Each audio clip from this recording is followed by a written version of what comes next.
Could a deadly virus from the heart of Africa become a direct threat to American soil? And are we ready for it?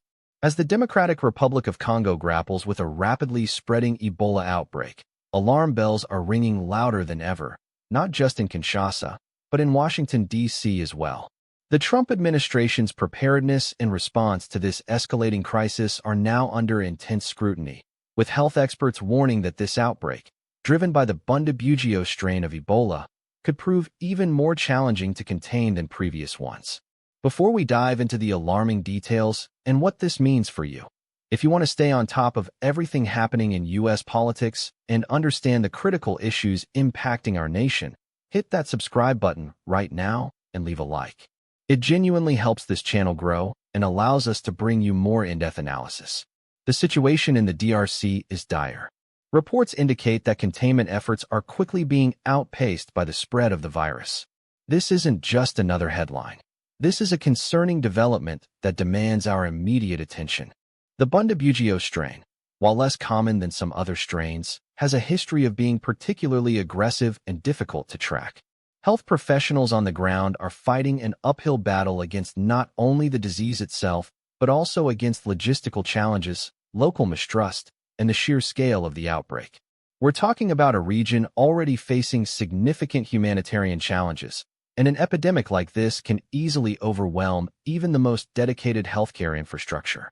The crux of the issue lies in the perception of the U.S. response.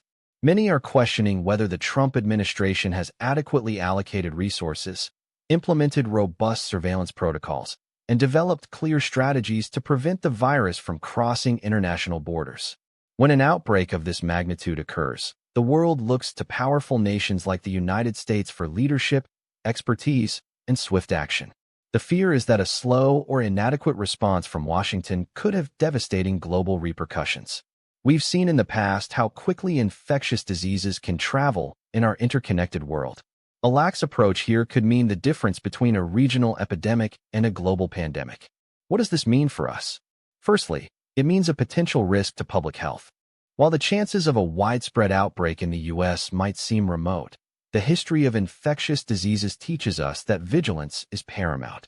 The U.S. Centers for Disease Control and Prevention, CDC, and other health agencies are undoubtedly working to monitor the situation, but the effectiveness of these efforts hinges on proactive engagement and preparedness at the highest levels of government.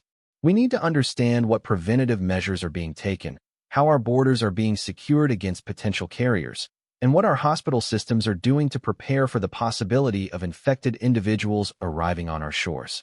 Secondly, this raises critical questions about the Trump administration's approach to global health security.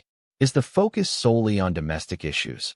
Or is there a comprehensive understanding of how international crises can directly impact American interests and safety?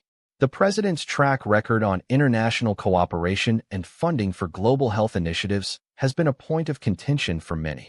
Critics argue that a go-it-alone approach or a reduction in foreign aid can leave the U.S. and the world more vulnerable to threats like this.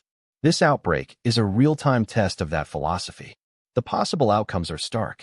If the outbreak in the DRC is effectively contained, it will be a testament to the hard work of healthcare professionals and, hopefully, a well-coordinated international response. However, if containment fails, the consequences could be catastrophic.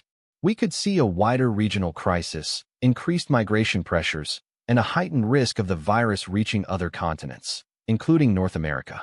This isn't about fear-mongering. It's about recognizing the potential gravity of the situation and demanding accountability from our leaders. The Bundibugyo strain's potential for greater infectivity or virulence is a significant concern. Health experts are not just speculating. They are warning based on scientific understanding and past experiences. The implications of this are profound, affecting not only the immediate health crisis, but also potentially disrupting global travel, trade, and economies. An outbreak that spirals out of control can create widespread panic and instability. So what do you think about this? Are you concerned about the U.S. response to the Ebola outbreak in the DRC? Drop your opinion in the comments below. I read every single one. It's crucial that we have this conversation. The world is watching, and the stakes couldn't be higher. The United States has the capacity and the responsibility to lead in times of global crisis. We need to ensure that our government is prioritizing public health, both at home and abroad, with the seriousness and urgency that such a threat demands. This is not just a story from a distant land. It's a potential precursor to a crisis that could affect us all.